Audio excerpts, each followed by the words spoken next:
আসসালামু আলাইকুম ভিউয়ার্স। আজকে আমি আপনাদের সঙ্গে শেয়ার করব একটা মিষ্টির রেসিপি, যেটি কিনা খুব সহজেই আপনারা বাড়িতে তৈরি করে নিতে পারবেন কোনো রকম ঝামেলা ছাড়াই। এই মিষ্টিটির নাম হচ্ছে সুজির রসবড়া মিষ্টি। তাহলে চলুন রেসিপিটি শুরু করা যাক। প্রথমেই আমি গ্যাস ওভেনে একটা ফ্রাইং প্যানে 1 কাপ মতো সুজি দিয়ে রেখেছি। এবারে এই সুজির মধ্যে দিয়ে দিচ্ছি 1 চামচ ঘি। ঘিটা দিয়ে আমি অনবরত এইভাবে সুজিটাকে হালকা আঁচে ভাজতে থাকবো। মনে রাখবেন, আঁচটা কিন্তু হাই করা যাবে না। আঁচটা হাই রেখে ভাজতে গেলে সুজিটা পুড়ে যেতে পারে, তাই একদম আঁচটা কম করে আমি এই সুজিটাকে ভাজতে থাকবো। এই 1 কাপ সুজি দিয়ে প্রায় অনেকগুলো মিষ্টি তৈরি করা যাবে, দেখতেই পাবেন সেটা। আর খুব তাড়াতাড়িও করা যায়।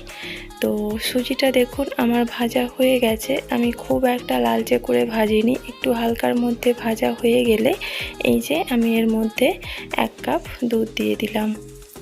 গ্যাসের আঁচটা কিন্তু আমি মিডিয়াম রেখেছি। আর এই দুধটা দেওয়ার পর সঙ্গে সঙ্গে কিন্তু অনবরত নেড়ে যেতে হবে, নইলে দলা পাকিয়ে যেতে পারে। 1 কাপ দুধ দেওয়ার পর আমার মনে হচ্ছে আরও হাফ কাপ দুধ দেওয়া প্রয়োজন, তাই আমি আরও হাফ কাপ দুধ এখানে অ্যাড করলাম। এবারে ভালোভাবে এইভাবে নাড়াচাড়া করে একটা ডোয়ের মতো উঠে আসবে, এমন অবস্থায় সুজিটাকে নামিয়ে নেব। তো সুজিটা আমি একটা প্লেটে রেখে দিয়েছি। এবারে এই সুজিটা আমি দেব 2 চামচ মতো গুঁড়ো দুধ। গুঁড়ো দুধটাকে দিয়ে ভালোভাবে হাতের সাহায্যে আমি মুথে নিয়ে একটা ডোয়ের মতো করে নেব।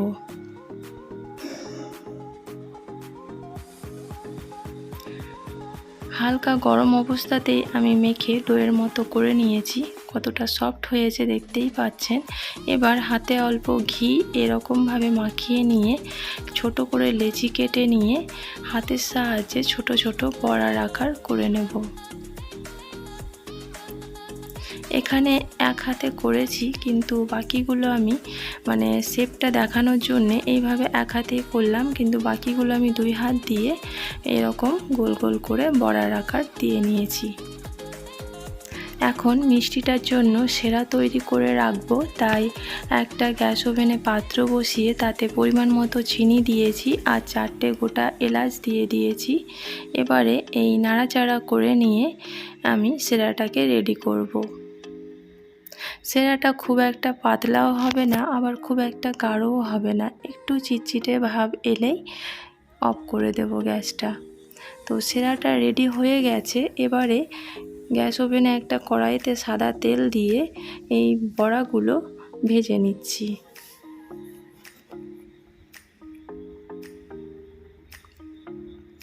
সুজির বড়াগুলো বেশ উল্টে পাল্টে লালচে করে আমি ভেজে নেব।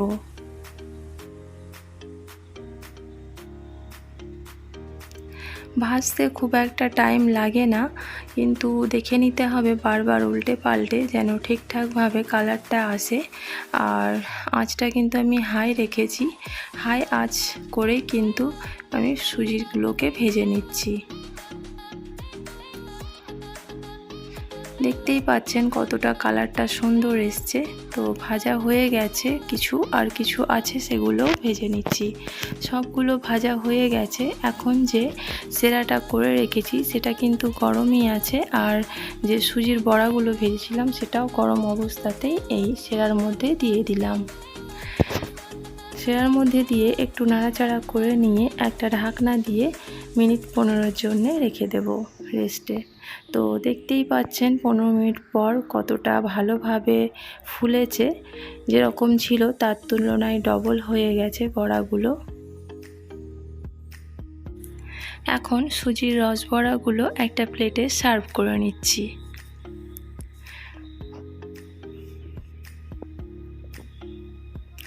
তো দেখতেই পাচ্ছেন রসবড়াগুলো কতটা দেখতে সুন্দর হয়েছে, আর অবশ্য খেতেও খুব টেস্টি। আপনারা চাইলে বাড়িতে করে দেখতে পারেন। তো আমার এই রেসিপি ভিডিওটি আপনাদের কেমন লাগলো অবশ্যই কমেন্ট বক্সে জানাবেন। আর একটা আমি ভেঙে দেখিয়ে দিচ্ছি যে ভেতর থেকে কতটা সফট হয়েছে। এই যে দেখতে পাচ্ছেন একদম নরম তুলতুলে আর ভালোভাবে রসটাও ঢুকেছে।